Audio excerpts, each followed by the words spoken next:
Bon, les amis, sur les 6 dernières vidéos, ratio de pouces en l'air bien trop important, donc je me suis dit que j'allais faire une petite vidéo sur la contraction volontaire histoire de me faire insulter un petit peu, parce que c'est bien le sujet, soit adoré, soit détesté de beaucoup de pratiquants et de coachs, et c'est quand même embêtant parce que la plupart, pratiquants comme coachs, ne comprennent pas réellement ce que ça implique. Avant que je vous fasse mon petit topo, on va regarder un petit truc ensemble. Bonjour à tous, il y a quelques jours, je vous présentais le premier épisode d'une nouvelle série de vidéos « Pourquoi vous ne progressez plus en musculation ?»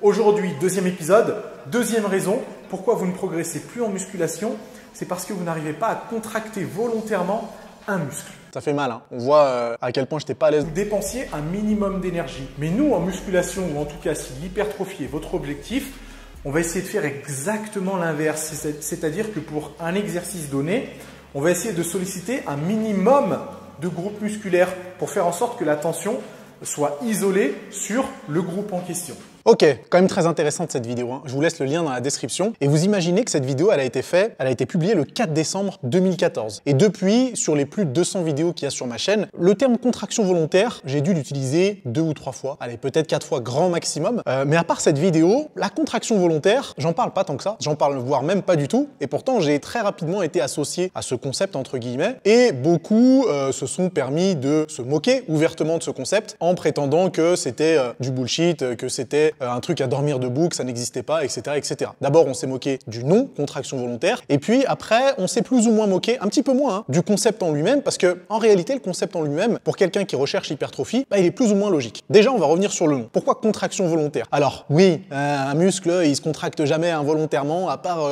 sur une crampe. On a compris, merci. Donc ça, c'est le premier argument utilisé par ceux qui n'aiment pas trop qu'on parle de contraction volontaire. Le problème, c'est que ce soit dans la vie de tous les jours, ou en musculation, ou dans n'importe quelle pratique sportive, le mouvement effectivement est volontaire, la contraction, elle l'est un petit peu moins. Quand vous allez monter des escaliers, à aucun moment vous n'allez chercher à contracter les fessiers, les quadriceps, les mollets pour gravir les marches une à une. Vous allez effectivement décider volontairement, si je puis dire, hein, de monter les escaliers, mais à aucun moment vous n'allez décider volontairement de contracter tel ou tel groupe musculaire. Ça se fait un petit peu inconsciemment, et voilà pourquoi je trouvais ça intéressant d'utiliser le terme contraction volontaire. Après, certains préfèrent utiliser le terme connexion cerveau-muscle. Mais si on part par là, c'est aussi stupide que contraction volontaire, parce que le cerveau il est toujours connecté au muscle. Hein. Donc je vois pas en quoi l'une des expressions est plus logique que l'autre. Et le truc, c'est que le terme contraction volontaire, je l'ai utilisé quand j'ai fait cette vidéo pour qu'il soit le plus parlant possible. Parce qu'en réalité, comme je vous l'ai dit, dans mes vidéos, j'en parle pas tant que ça. Et lorsque je fais des coachings ou dans mes programmes de musculation ou dans les stages de musculation que je fais, je mets plutôt en opposition le recrutement intramusculaire et intermusculaire sur un exercice de musculation. Qu'est-ce que ça veut dire? Ça veut dire une chose très simple. Sur un développé couché, par exemple, un exercice polyarticulaire, où vous allez avoir plusieurs groupes musculaires qui vont intervenir. Le but va être de se focaliser sur la sollicitation intramusculaire à l'intérieur d'un muscle, en l'occurrence les pectoraux, plutôt que sur la sollicitation intermusculaire, donc entre les muscles, et en l'occurrence pectoraux, deltoïdes et triceps. Certains utilisent l'expression focus interne versus focus externe, le focus interne étant l'équivalent avec le recrutement intramusculaire, et le focus externe étant au contraire l'équivalent de recrutement intermusculaire. Donc effectivement, vous avez plein de termes qui existent pour illustrer un petit peu ce concept, mais le but c'est réellement de faire comprendre qu'il ne faut pas se concentrer sur le mouvement lorsque l'hypertrophie est l'objectif. Il ne faut pas se concentrer sur le mouvement, mais plutôt sur la contraction. Et oui, ça change beaucoup de choses. Pourquoi ça change beaucoup de choses? Pour la raison suivante. On est tous différents. On a tous un physique différent, on a tous une morphologie différente, on a tous des points forts et des points faibles différents, un schéma corporel différent. Autant de variables qui vont faire qu'un exercice effectué de la même façon chez deux individus ne va pas provoquer le même recrutement musculaire. Et si jamais on se contente, bêtement entre guillemets, hein, de prendre une barre et de la pousser, eh bien malheureusement, rien ne nous garantit que le muscle qu'on a envie de solliciter sera effectivement recruté de la meilleure manière possible. Et du coup, pour mettre toutes les chances de son côté, je conseille effectivement de se concentrer sur le recrutement intramusculaire plutôt que le recrutement intermusculaire. Ou un peu plus vulgairement, lorsque vous faites un exercice, quel que soit l'exercice, qu'il soit monoarticulaire ou polyarticulaire, je vous conseille effectivement de contracter volontairement. Mais du coup, comment on fait pour contracter volontairement? Est-ce que c'est une espèce de méditation? Est-ce que c'est une prière particulière? Est-ce que c'est une incantation? Il y a beaucoup de coachs qui font passer ça pour un truc complètement délirant, qui relève plus d'une pratique sectaire que quelque chose qui est scientifiquement prouvé. Le truc, c'est que contracter volontairement, je vais encore utiliser ce terme, hein, même si, comme je vous l'ai dit, maintenant, je parle plus de intramusculaire, intermusculaire. Contracter volontairement, ça s'apprend. Ça demande d'avoir certaines connaissances en anatomie et en biomécanique. C'est pour ça que ça me fait un petit peu sourire de voir des coachs ou des pratiquants qui, techniquement, sont à la ramasse, qui, d'un point de vue anatomique et biomécanique, n'y connaissent pas grand-chose et se permettent de dire « j'ai essayé la contraction volontaire ».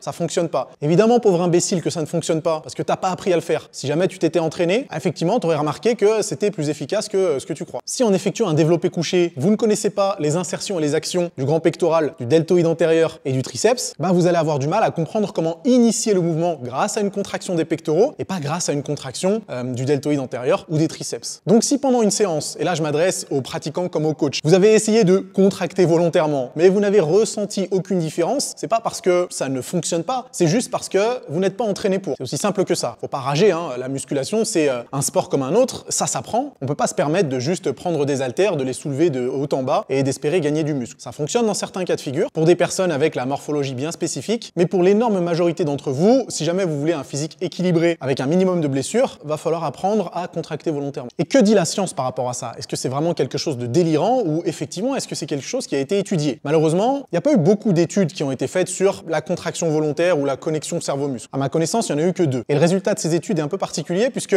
sur certains groupes musculaires, effectivement, contractés volontairement, ça a provoqué une différence positive sur le recrutement musculaire. Et sur d'autres groupes musculaires, il n'y avait pas de différence entre une contraction volontaire et un mouvement effectué sans grande concentration. Déjà, il y a un bon point, c'est que la contraction volontaire, au mieux, ce sera plus efficace, au pire, ce sera aussi efficace qu'une manière plus classique, entre guillemets, de pratiquer la musculation. Donc au pire, on n'a rien à y perdre. Mais le truc, si ces études scientifiques ont provoqué ces résultats en question, encore une fois, c'est uniquement parce que la contraction volontaire, c'est quelque chose qui s'apprend. Et les études scientifiques, elles sont menées de façon très particulière, hein. Vous avez des pratiquants, vous avez des chercheurs. Les chercheurs, dans un groupe, ils donnent aucune indication aux pratiquants. Et dans l'autre groupe, celui de la contraction volontaire, ils vont juste dire aux pratiquants, concentre-toi, contracte. Mais ça, c'est nul. C'est pas avec ça que vous allez améliorer votre recrutement musculaire. C'est pas parce qu'il y a un mec à côté de vous qui vous gueule contracte que vous allez effectivement avoir plus de facilité à contracter un muscle. Non, ça passe par des conseils bien plus spécifiques, bien plus précis et par quelques explications anatomiques et biomécaniques en amont. Et le problème, c'est que tout ça, on ne le verra jamais dans une étude scientifique parce que ça prend du temps, ça coûte de l'argent et il y a probablement d'autres sujets qui vont être plus intéressants pour certains chercheurs. Mais je vais vous dire un truc, ce qui me dérange le plus dans tout ça, c'est comment certains coachs, et non-coachs d'ailleurs, ont parlé de la contraction volontaire et m'ont associé à ça en me faisant passer pour quelqu'un qui conseille quelque chose à dormir debout et qui aurait quelque chose à y gagner. En vrai, moi, la contraction volontaire, c'est pas une marque déposée. Que vous l'utilisiez ou non, j'y gagne rien. Mes programmes de musculation et mes coachings sont pas basés sur la contraction volontaire. Ils sont basés sur une très bonne structure d'entraînement, ils sont basés sur une très bonne exécution des mouvements, ils sont basés sur un très bon choix des exercices. Et la petite cerise sur le gâteau, c'est effectivement de se concentrer sur ce recrutement intramusculaire. Mais à aucun moment, moi, j'y gagne quelque chose d'être associé à la contraction volontaire. Donc moi, j'y vois uniquement une tentative, qui reste une tentative, hein, malheureusement pour eux, de décrédibiliser un coach qui n'était pas attaquable sur le reste des conseils qu'il donnait, mais au moindre petit truc qui portait à confusion,